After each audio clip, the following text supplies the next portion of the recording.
What's up, todas mis pinches chingonas and chingones?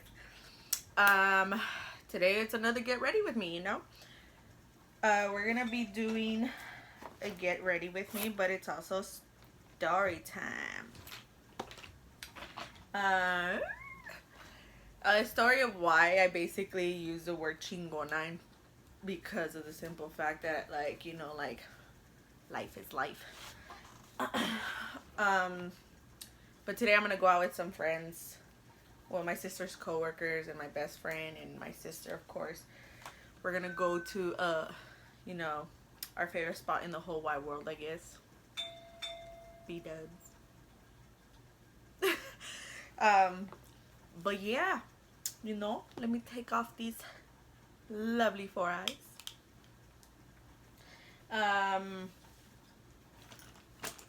Yeah, we're gonna go out and eat today. And you know, get fucked up. No, eso no se hace. Eso no se hace. But no, yeah, we're gonna go out. You know, a couple friends. Well, my sister's coworkers. And like 2 of my best friends. And we gonna see how that night ends. But yeah, I wanted to talk to you guys about my vulgar ass language that I use, of course. Basically about the whole chingona. I use that word very frequently because I always say soy pero bien chingona. Because honestly, life has thrown so much shit at me that I'm just surprised how much I can handle.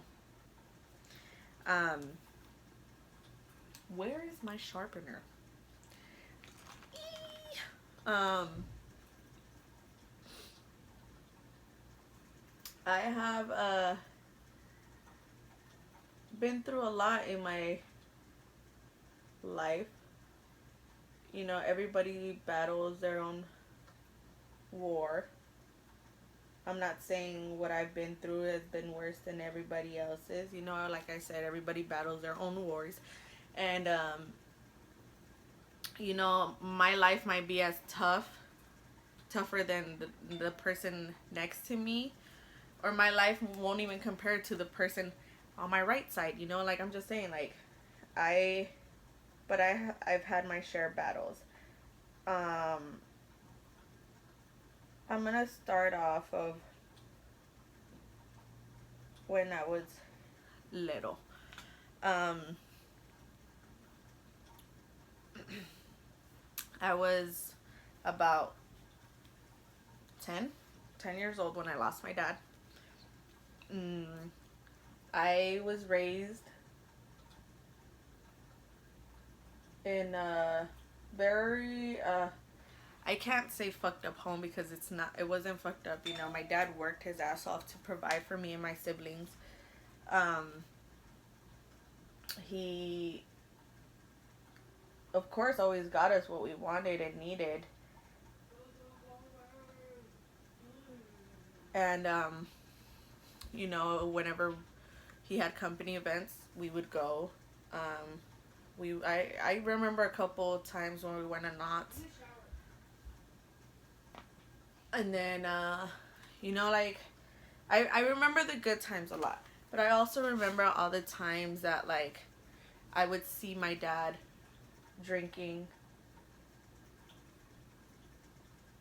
Or even the couple times where me and my sister would go with my dad to the liquor store to buy his beer and, like, his beef jerky.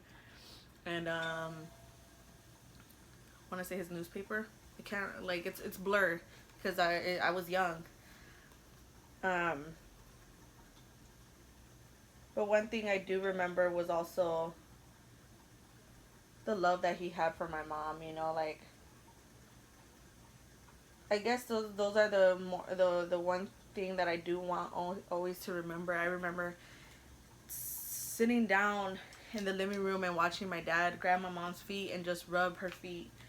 Like, she didn't even have to ask her feet and and start rubbing them. Like he loved my mom very much. So, uh, but all that love he did have for my mom, you know, it was just more of the, my mom was always fighting with him because it was frustrating for her watching her own husband, the father of her kids, drink his little life away, you know, like, um, watching him get drunk. It was frustrating for her, of course. And then to top it off, we stopped going to family parties because we stopped going to family parties because of the fact that, like, my dad didn't he would go for the, like, I wanted to say, like, he would go for the drinking, you know. And my mom loves to dance. Like, I love watching her dance, honestly. And she loves to dance. And the only time she would ever be able to dance with my dad was when he was drunk. And let's just say that was a hot mess. And imagine, my mom didn't know how to drive at the time, you know. So when they would go out and drink, I mean, to parties, well, guess who would have to drive?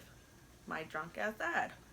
You know, so she just decided, you know what, I need to stop risking my kid's life, risking my life and his life, you know. And so she decided, you know what, she was going to cut the partying out for the sake of her family. And so she stopped going to parties. You know, she distanced herself a lot from her family. Um, you know, my dad had a very strong character, you know, like he had a very strong attitude. And he didn't like something, it's just he didn't like it, you know. Like, it was hard. His attitude he carried, it was very hard.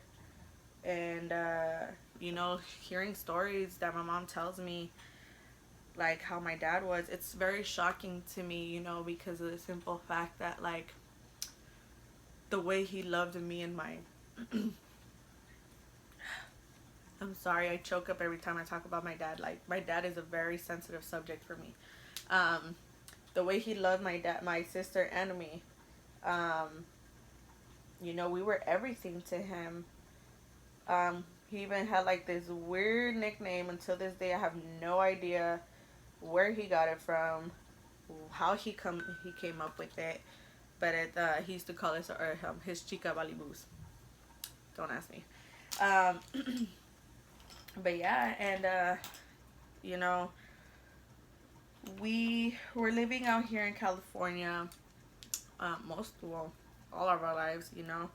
And you know, money wise, um we started going downhill. And so I think they went bankrupt. Can't remember. I feel like they did though. And I had a couple family members from my dad's side that lived in Wisconsin.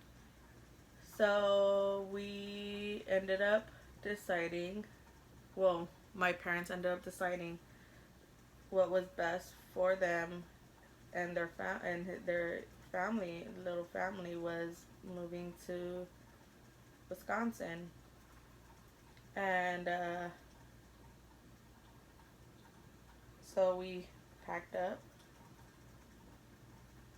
and we moved to Wisconsin. And we lived there, I want to say, for a year and a half, maybe two, I'm not quite sure. And you know, nothing really changed. You know, my dad's still drinking. Um, he was in and out of jobs. And we ended up finding out that my aunt was getting married. So we ended up coming to California for my aunt's wedding. And when we came, you know, it was for, I don't really know exact dates. I can't tell you exact dates, but I know that my aunt's wedding was, I think, the 2nd. It was the beginning of October. I just know that. I should have wrote the dates down so I can at least give you exact dates.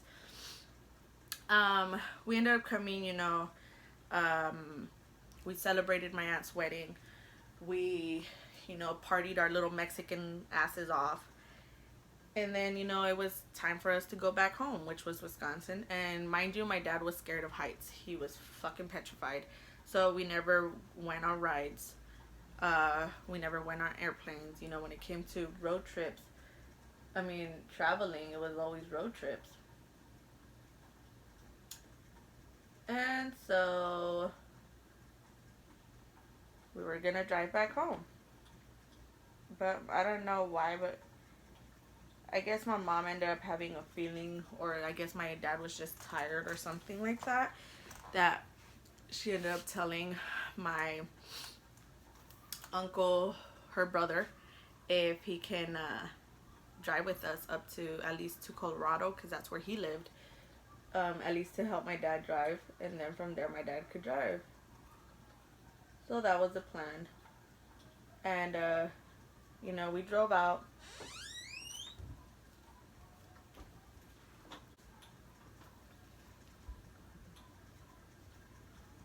So we ended up driving to Colorado. And my uncle did most of the driving. Honestly, that's a very big blur to me, driving back to Colorado, honestly. um, so we get to Colorado. I don't remember how long we were there. uh,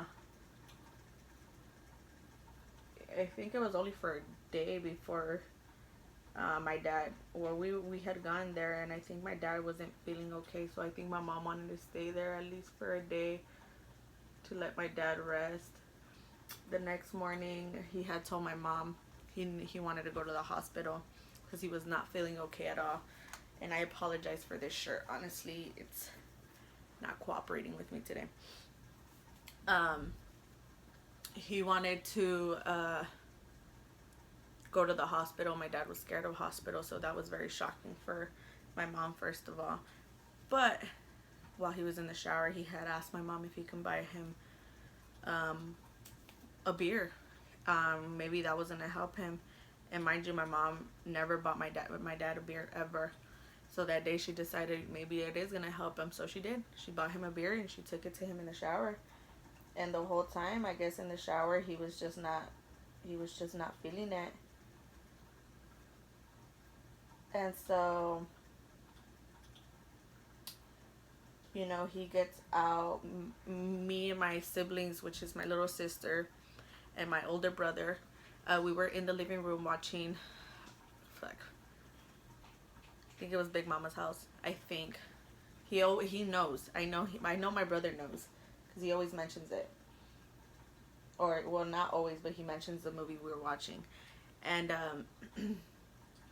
we were watching a movie, and then I just start hearing my mom yelling, calling my brother. And my brother ends up getting up, and I stayed behind with my little sister. Kind of scared. I remember that. Like, I was kind of like, what is going on? Because my mom is yelling for my brother.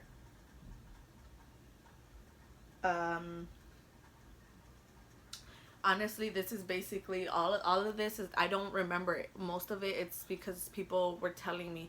The certain parts I do remember are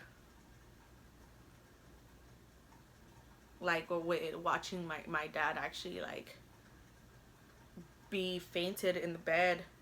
And then after that, I don't remember anything besides watching my aunt, because my aunt lived in an apartment, and my uncle and my aunt lived in an apartment complex, and we were upstairs, and watching my aunt literally practically throw herself out of the car while my uncle was still driving to come, because my brother or my mom called my aunt.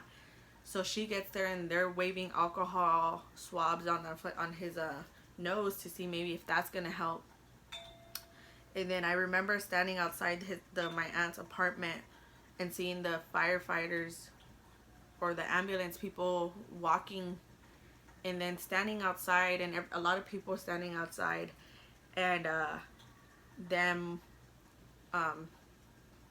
that one thing where they like, you know, I can't remember what, fuck, I can't remember that, what they call it. But to get his heart to beat again, basically, they were doing that. And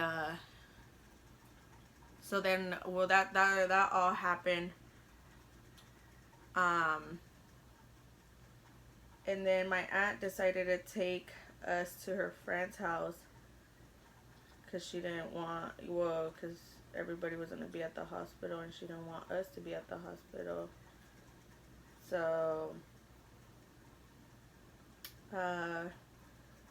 she dropped us off at a neighbor's house, and then someone picked us up from the neighbor's house, and then someone else picked me up from the person that picked us up from the neighbor's house, and then we ended up spending the night at that person's house. And my mom had called me, and so I asked my mom, I was like, when are we gonna go back home, you know, like. And she was like, oh, I'm gonna pick you guys up tomorrow. She's like, take care of your sister. And I had asked my mom, like, how's my dad, you know, and like she had said like he's okay. And so I was like, okay, you know, like she talked to my sister, and you know, she said goodnight and that she loved us, and you know, we fell asleep. I remember waiting until my sister fell asleep first though, and we basically well, I ended up falling asleep, and then after that, like, I remember my mom picking us up the next morning. And I remember being so excited to see her, and then I had asked her, I was like, how's my dad? And she said, okay, he's good, you know, he's still at the hospital, but he's okay. And mind you, this story is gonna get very emotional for me later in a couple minutes. So we go back to my aunt's house. Mind you, we're still in Colorado, and I just fucking took off more than I was supposed to. We're still in Colorado, and my dad's brother was at my aunt's house. Now that was shocking for me, because he lives in Wisconsin as well, where we lived. And so I was like, okay, what's going on? Like, you know, but we ended up spending the night, one more night, at my aunt's house, my uncle and aunt's house. And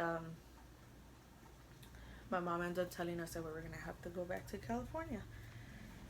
Honestly, this part is a big blur to me again. Like, I don't remember what she had told me. I just remember her telling me that we were going to go back to California. And I remember all the adults were in my aunt and uncle's room talking. And I remember I think I was getting up to try to go listen. And my mom or someone ended up telling me, oh, like, go back in the room and this and that. And I was like, okay. So I ended up going back in the room. And don't remember when we left. I don't remember the road trip. I just remember getting there and seeing my cousins, my mom's sister's kids.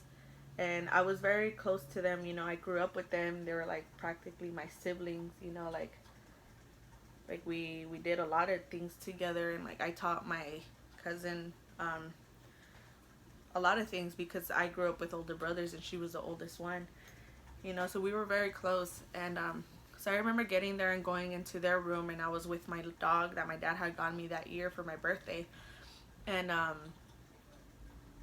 we were there, and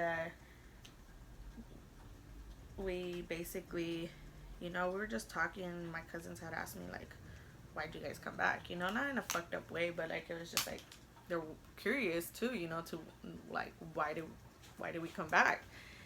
And I couldn't answer that, you know. I was like, honestly, I have no idea.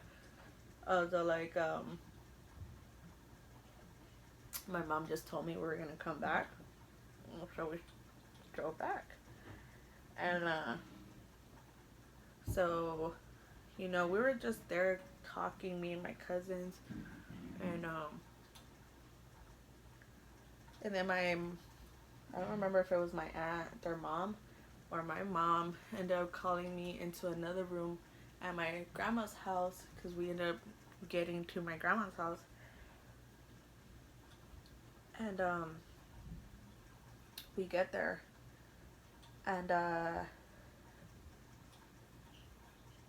well, like I said, they ended up calling us, me and my sister, because my brother already knew. Me and my sister were the only ones that didn't know, practically.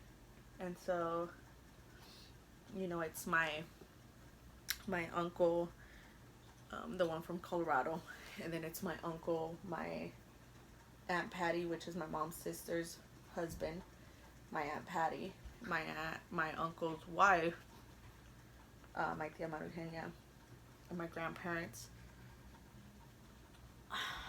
I want to say there was one person, but I think that was it. And you know, my Aunt Patty sat me and my sister in between her and my mom, and we were just there, you know.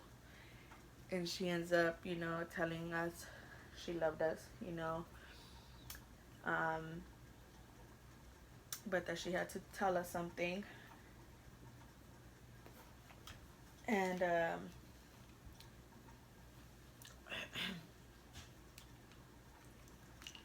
she ends up telling us about my dad,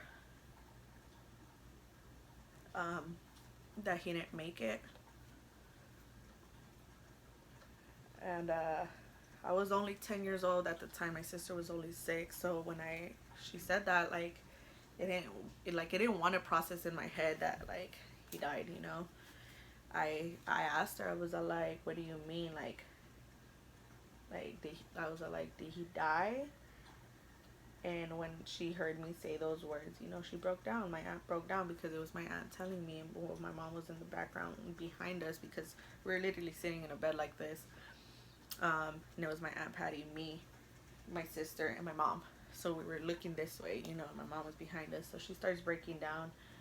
And so I start crying, you know, like, my dad was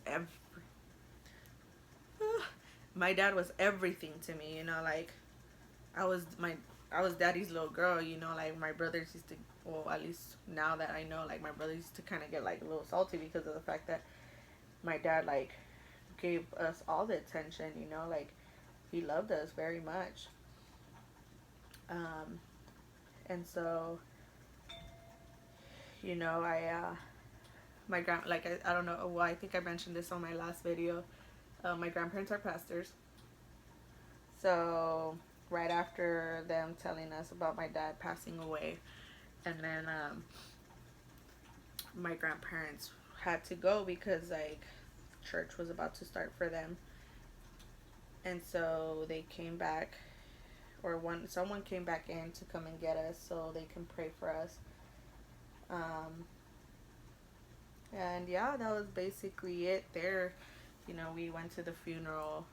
That was hard. Hearing my mom cry when we buried my dad was just even harder. Seeing my brother broken, both of them broke me, you know, because one thing about me is I love my siblings oh so much. Like, they're everything to me, like, literally everything. Like, I would do anything in my power to help them achieve anything I can help them achieve. And if I can help them in any type of way, you know, like, I'd be more than happy to. So I, you know, seeing both of my older brothers broken the way they were broken me. After that, that's when I fell into depression. And we moved back from Wisconsin to California, of course, because my dad's side of the family was in Wisconsin. My mom's side of the family was here in California. So we ended up moving in with my grandma. And I remember how depressed my mom was, you know, like, she just lost her partner, you know, the person that she married, the person that she thought she was going to spend the rest of her life with, you know, she just lost him. And mind you, he was, you know, like, how do I say it? Because it wasn't like he was the only provider, you know, my mom was working too whenever she needed to.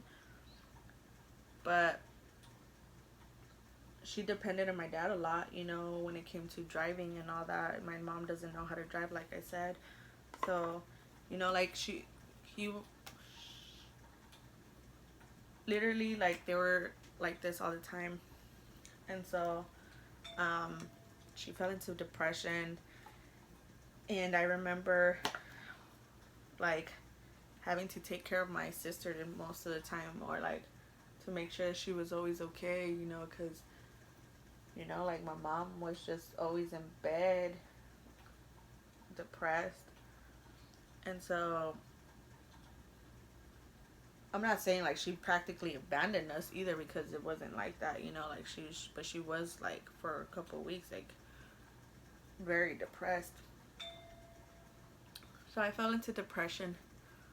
Um, and, you know, I was in 5th grade when my dad passed away.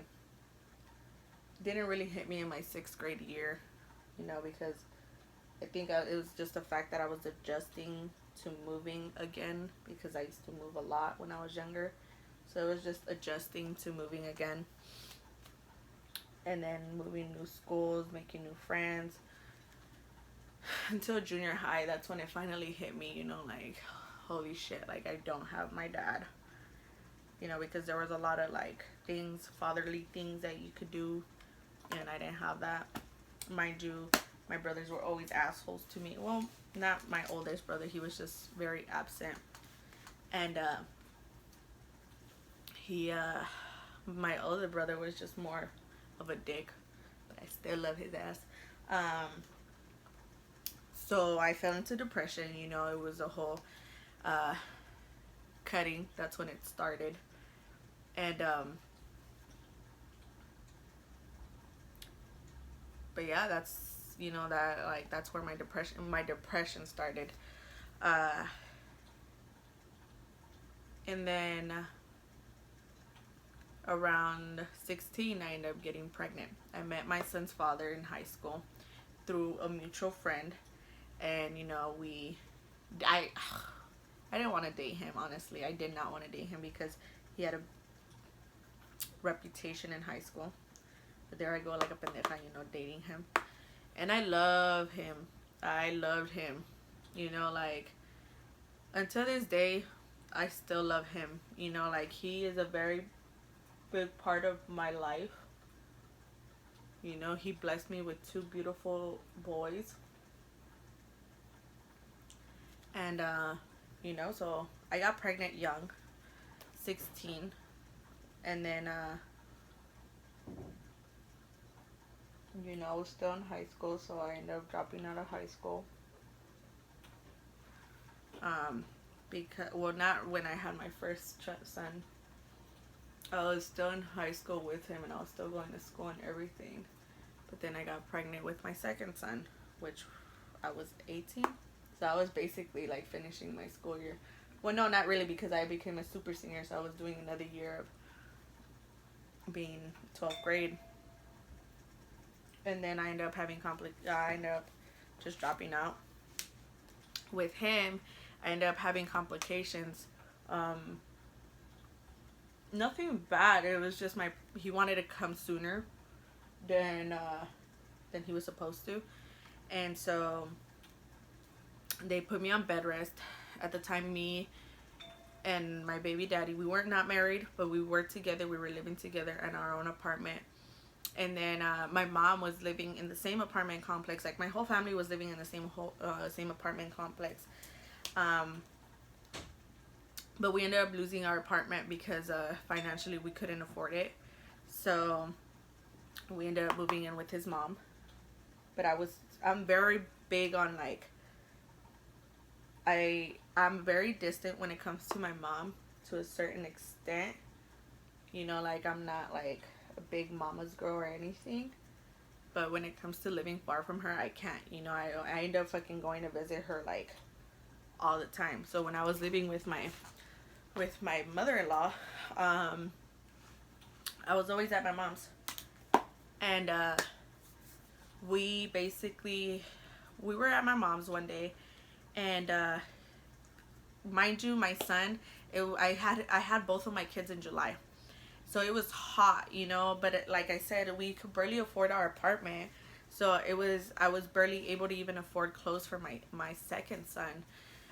Clothes, the only clothes I had was what I got from his baby shower, and here and there, like if I had a little extra money, I would be able to buy him clothes.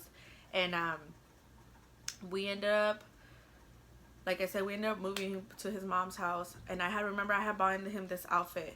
It was a little like brown pants, I think it was.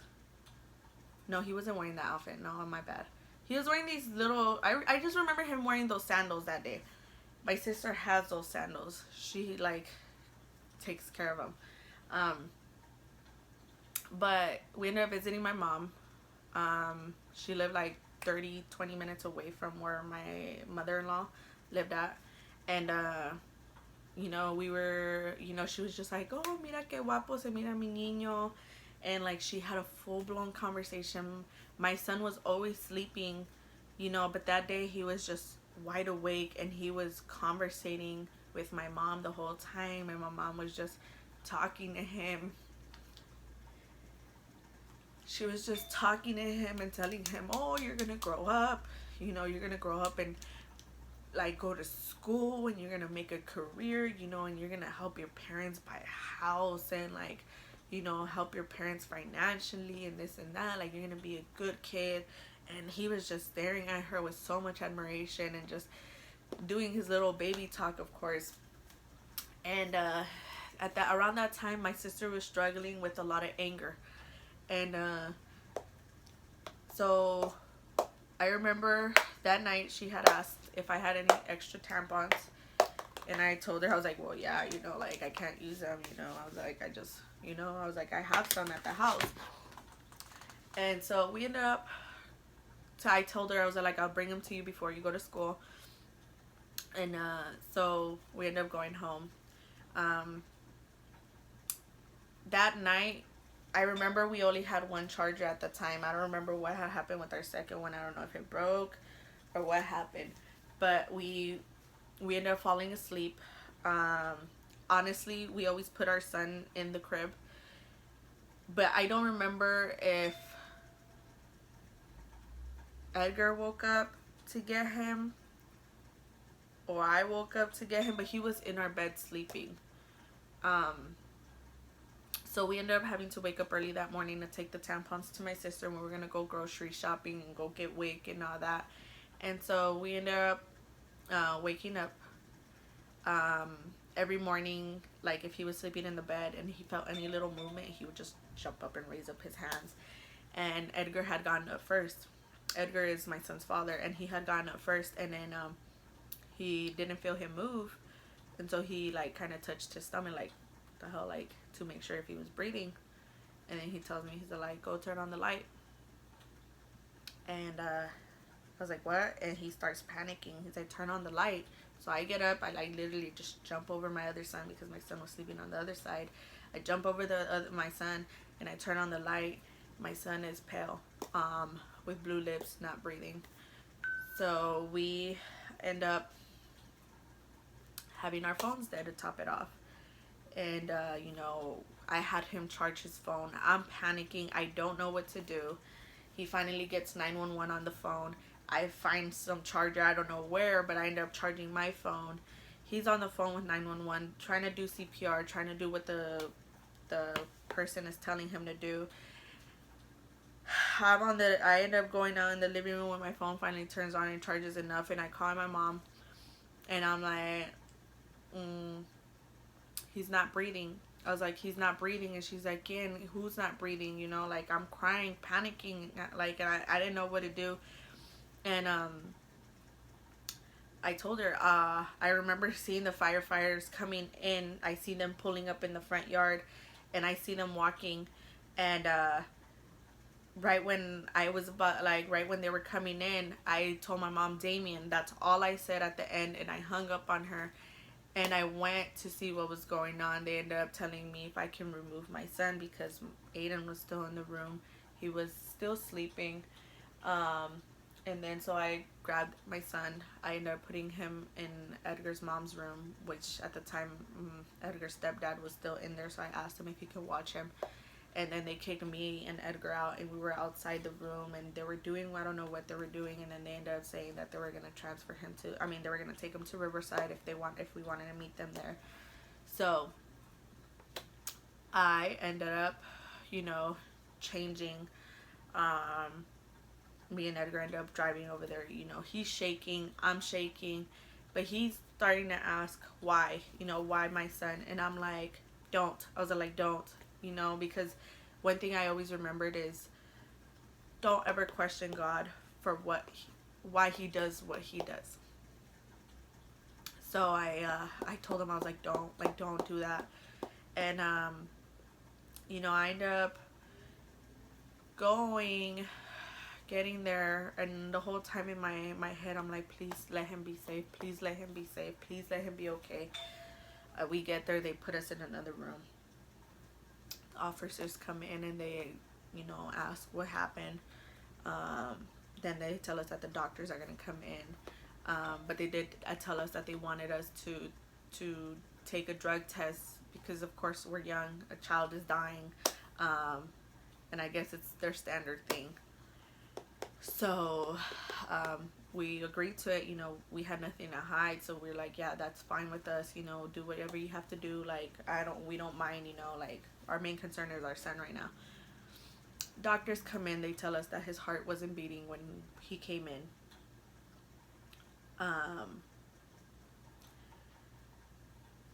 Well, this was, I think, the doctor's assistant, and they ended up telling us that they were in the process of trying to get his heart to beat again and all this. So then after that, it was a lot of commotion going on.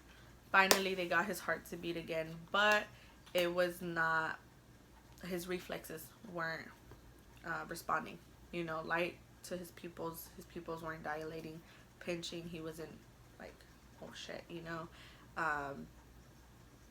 His reflexes weren't excuse me, his reflexes weren't responding. So then they ended up telling us that this is a case that they're not used to, you know, dealing with. So they had to transfer him to Loma Linda. So they did, you know, like I said, more chaos ended up happening. Police officers ended up coming to us and talking to us and telling us, you know, we can see you guys are good parents, you know, we see the concern in you, and like, you know, forget about the drug test, you know, don't worry about it anymore, we're not gonna do it. And like, we're just like, thank you, you know, like, but you know, if you guys need it, you know, we'll do it, you know, we have nothing to hide. So finally we end up going to Loma Linda. Yeah, we finally end up going to Loma Linda, and you know, we were there for a week. But that first day when we got there, they had told us, you know, that they don't see any chances of him making it. The only reason like, it's, you know, he came in with his heart not beating. Honestly, I was just so broken. I can't remember half of the things they told me. You know, like, for a mother to be able to have to go through that's hard. I don't wish that upon nobody, not even on my worst enemy. Like, it's a hard feeling to go through that, you know. I just remember hugging my brother and crying and telling him, not him. I was like, not him. I was like, not my son. I was like, Kiki, please. I was like, not my son. So like, it was a hard situation. And mind you, I'm not making this video, you know, to get pity from you guys. I'm not making this video to, like, for anything, you know. I'm making this video mostly because of why I use the word chingona, you know. And as you can start hearing all my little stories of what I've gone through, you can see why I consider myself a chingona. And I consider, that's why when I have the opening, I say, what's up, todas mis chingonas and chingones, because everybody fights their own fucking battle every fucking day, you know. And not more or less, your guys' battles, you know, they matter, you know. And you guys are chingonas, and you guys are chingones for fucking battling whatever you guys battle on a daily basis. You know, and that's all I gotta say. Like, that's all I want you guys to remember, that you guys are fucking chingonas and chingonas. Never fucking forget that. But yeah, so like I said, you know, we were there for a whole week. Finally, you know, they ended up, because on the daily they would do like a brain test to see if there was any brain activity, and they finally told us there was no brain activity. So they kept him connected one more day, because they had him connected to all these machines. All these medications were going into him. They had the whole machine that was helping him breathe. And so finally, you know, they told us that his heart wasn't beating. So we ended up telling the whole family, you know, everybody ended up coming, both mine and his side of the family.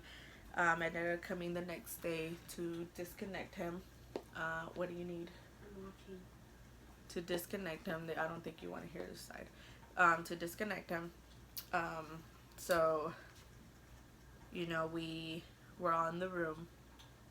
Finally, the nurses came in. It was, I know by his bedside, it was his dad, my sister-in-law, which is Edgar's sister, and then me, and then Edgar's sister's wife. And we were all there, and then they finally like moved us all of us away from the bed, but they put me on the couch. I was already like kind of like crying a little bit. It wasn't too much, but then like hearing them turn off machine after machine, like I crying more and crying more, and then hearing the breathing machine is the one that broke me, because like that breathing machine was just going it was like, it was the loudest noise out of the whole room, you know. It was the loudest one. So hearing that one turn off broke the shit out of me. I start yelling, I start crying. My grandma had lost my uncle Caesar in a car accident. I can't remember what year it was. So she knows the pain that I was feeling, and I was crying to her, telling her, like, no, I was like, not my son. And she cried, you know, and she hugged me while they were still disconnecting my son. And so finally they passed me my son, and you know, I held him for a little bit. I memorized his face, memorized his touch. His face wasn't the same from when, you know, we first took him to the hospital, because of all the medications that was in his body, because his liver, all his organs gave out, so he wasn't peeing the medications that were going in, so his body was just swelling up. It was swelling up so much that his blisters started coming in his body.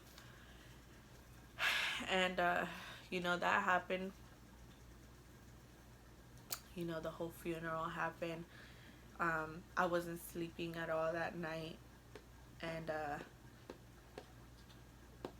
couple months later, me and my baby daddy ended up getting married,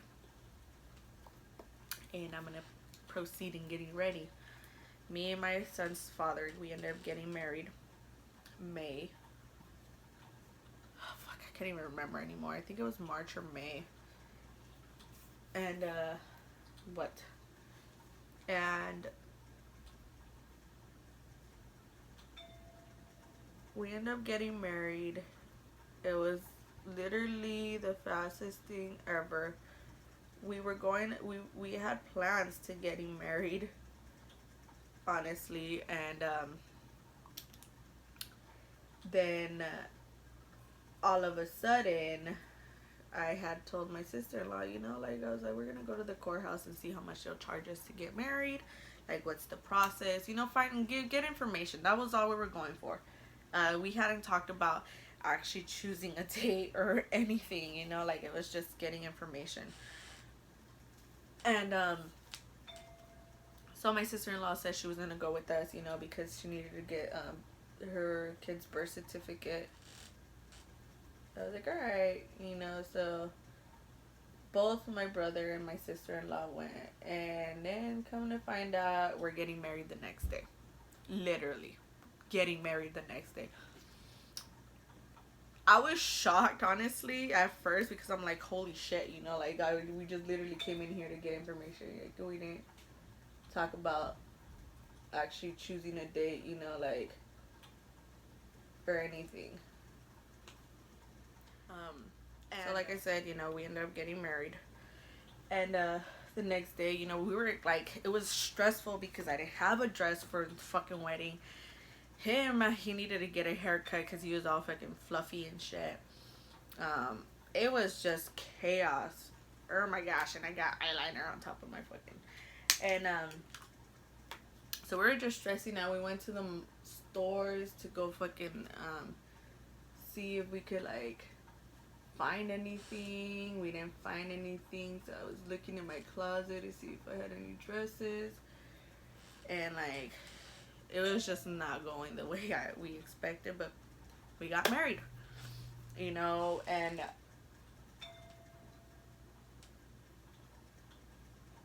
I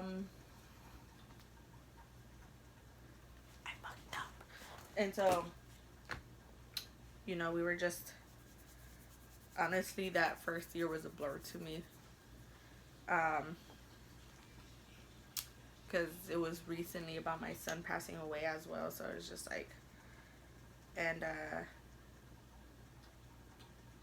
our marriage started going downhill. I ended up separating from him,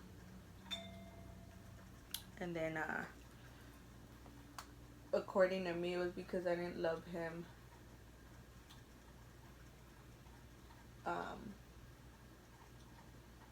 So I ended up separating from him, and I ended up introducing him to one of my friends. And then knowing that he was actually going along with it, like, actually hurt me. So I realized, you know what, like, I'm not ready for this, you know, like, I wanted my husband and this and that. So I ended up telling him, like, no, this. Long story short, you know, like, he ended up wanting to work things out with me, and but kept cheating on me with her while we were actually together trying to work on our marriage. That's when my cutting started, but that's actually when my anxiety also started. I had my first anxiety attack when he was telling me everything that was going on. She was my friend. She was telling me everything that was going on. 2 different stories, so I ended up 3-waying him, and truth came out. And then I asked him, who do you want to be with? Like, I'm still willing to work this out, but I need you to tell me, who do you want to be with? I was like, and I need you to be 100% honest. He tried giving me 1,000 excuses, and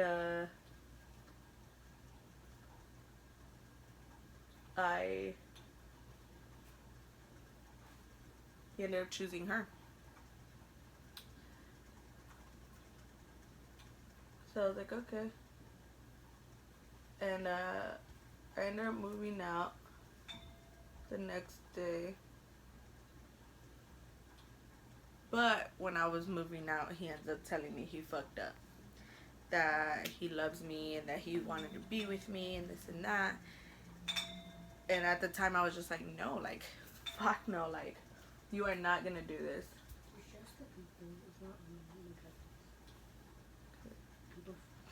And so I was like, no, you're not gonna do this. And so at first I said no. But that was my husband, the father of my children, you know, the love of my life. And I said, you know what? I'm gonna give it a try. And so we did.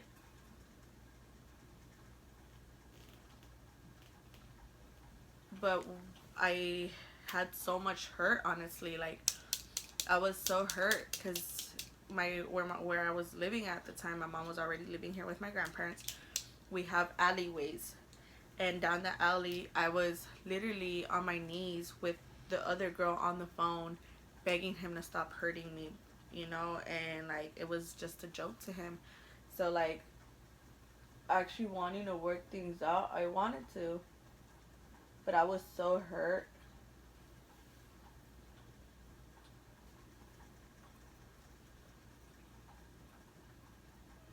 Go to the bathroom, dude. You're making noise.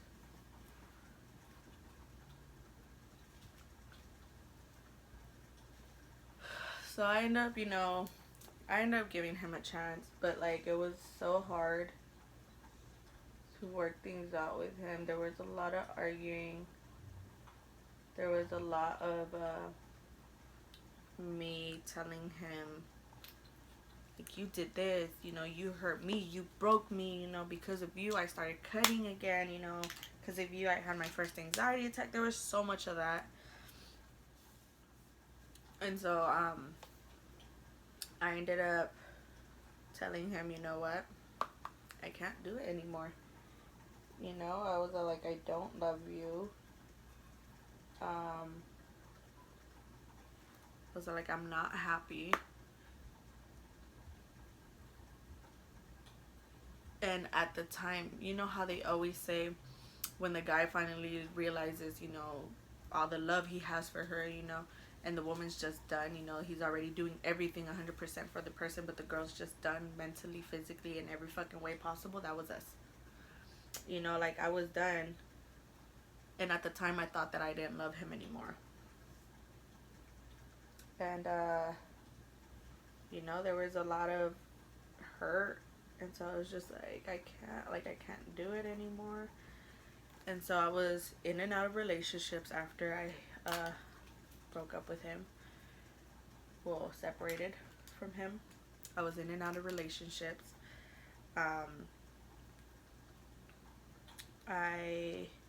was in and out of toxic relationships. So mind you, hold the fuck on.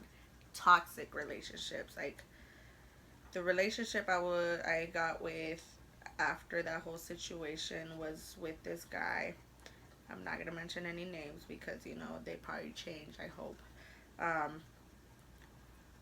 And he was so mentally abusive, very jealous man, guy, boy, whatever. I worked at LA Fitness at the time, and he fucking hated it with a passion. And he would call me at work, and I would be working, of course, and if I didn't answer, he was just like, who the fuck are you with? Like, whose dick are you sucking? And I was just like, oh my gosh, like, dude, I'm at work, like, he was always concerned that I was gonna be looking at other guys working out. And I'm like, dude, like, really, like, I'm here to work, like, I'm here to, like, like, you, it was just so stressful. And I devoted a lot of my time to him, like, I did the worst of the worst when it came to that relationship, like, I gave so much of me to that guy. And come to find out, he was cheating on me with his ex-girlfriend, and I still decided to give him a chance. And when he was finally 100% in, I was just 100% out, and I gave up.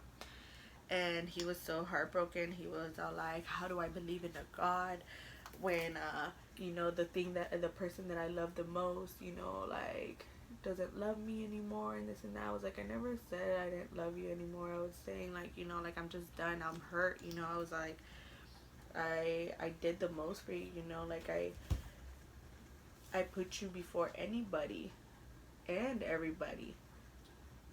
And I was like, and it shouldn't have been that way, and I was like, and you judged me, and it was just so much. And then, I left that relationship, tried working things out with my son's dad, still wasn't working, so we separated again.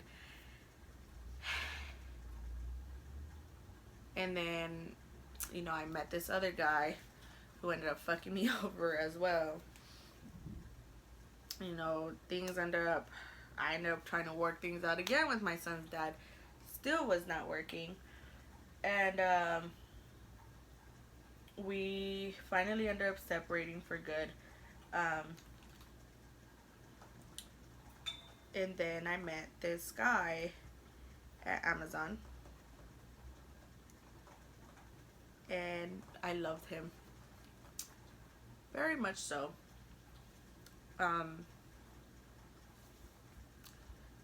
But we basically fucked up in how we did things. And that's when my depression and my anxiety kicked in again. And I went into a mental facility because I ended up cutting again. Um,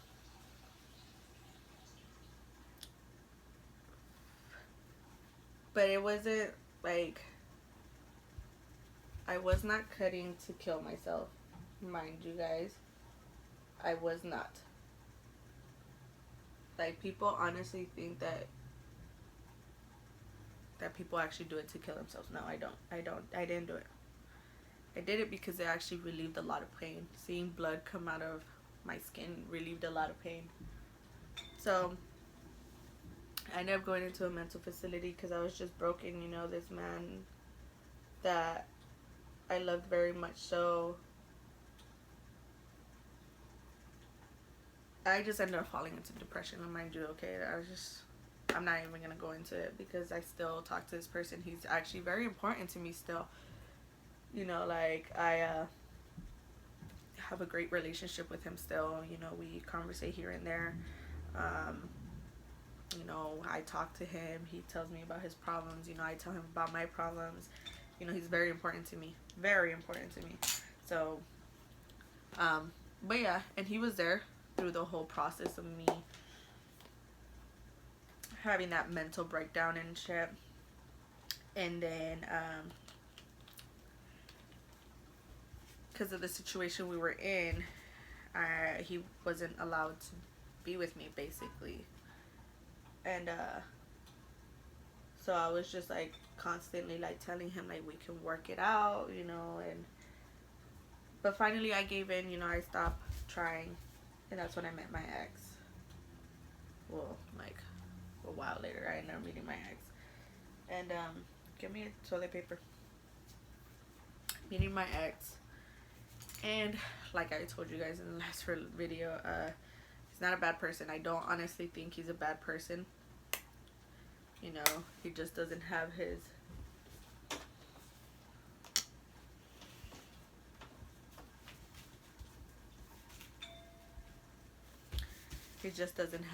what he wants straight.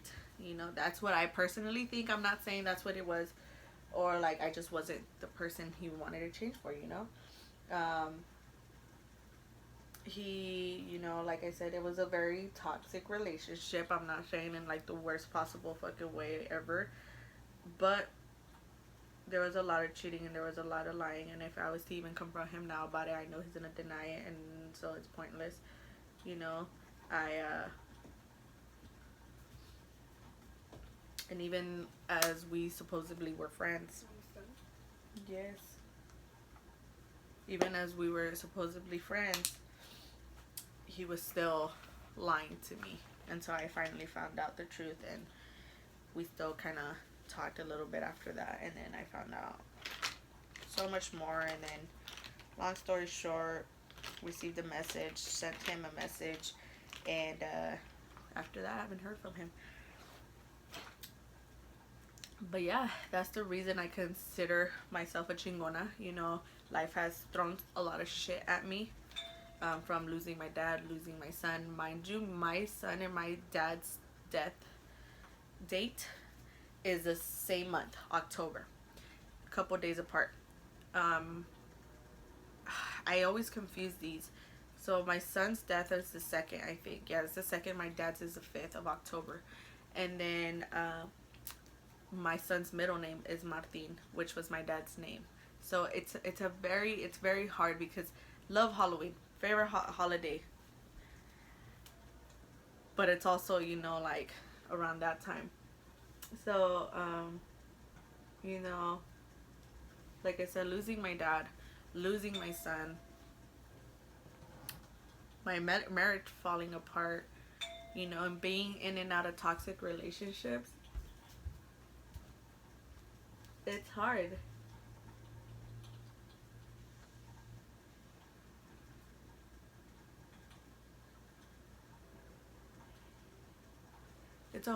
It's hard, you know. And that's why I say, that's why in my Instagram I call myself Chingona, you know, because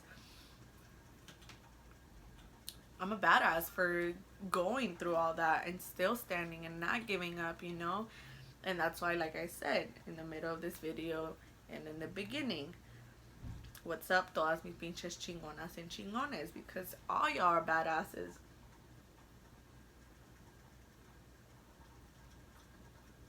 You know, life is life, and it's gonna throw shit at you. So not everybody has a perfect life. You could be a fucking millionaire. I don't give a fuck.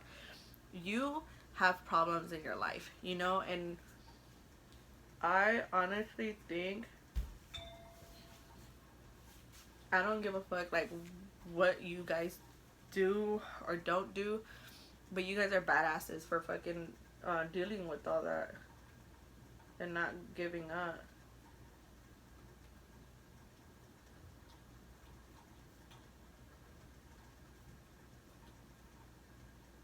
Mm, but yeah, that's my story time.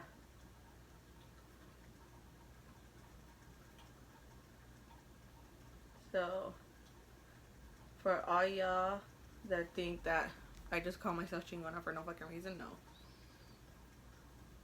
That's not the case, honestly. Uh, like I said, I do it for a reason. And that's my reason.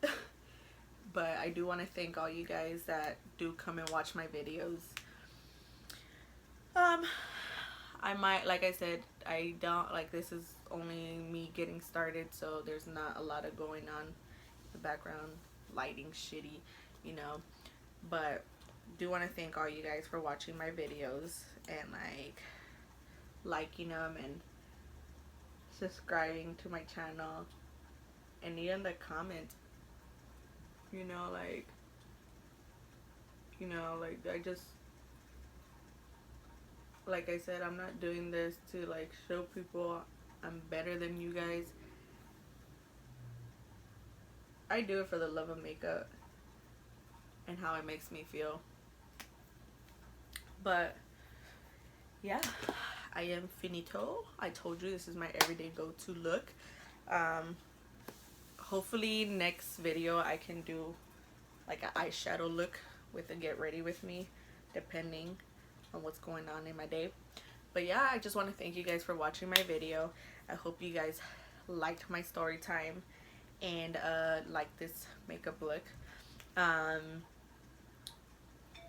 Let me know what you guys want to watch next in the comments below, of course. If you guys can also check out my son's channel. I finally put up his video. Finally thought of the name as well, which was The Life of the Champ, because his father calls him the champ. So I had something, I wanted to include that in there. So if you guys can like check out his video, I'm going to be putting his link down below. It's a get to know me video. It was last minute thing as well, like I said, and we didn't have anything set up, so that's the case. But yeah, like if you guys want, you can follow my social media as well. I'm gonna link that below as well, and then every product that I used, I'm gonna link it down. We'll write it down in the description bar as well. It's practically the same thing I used in my last one.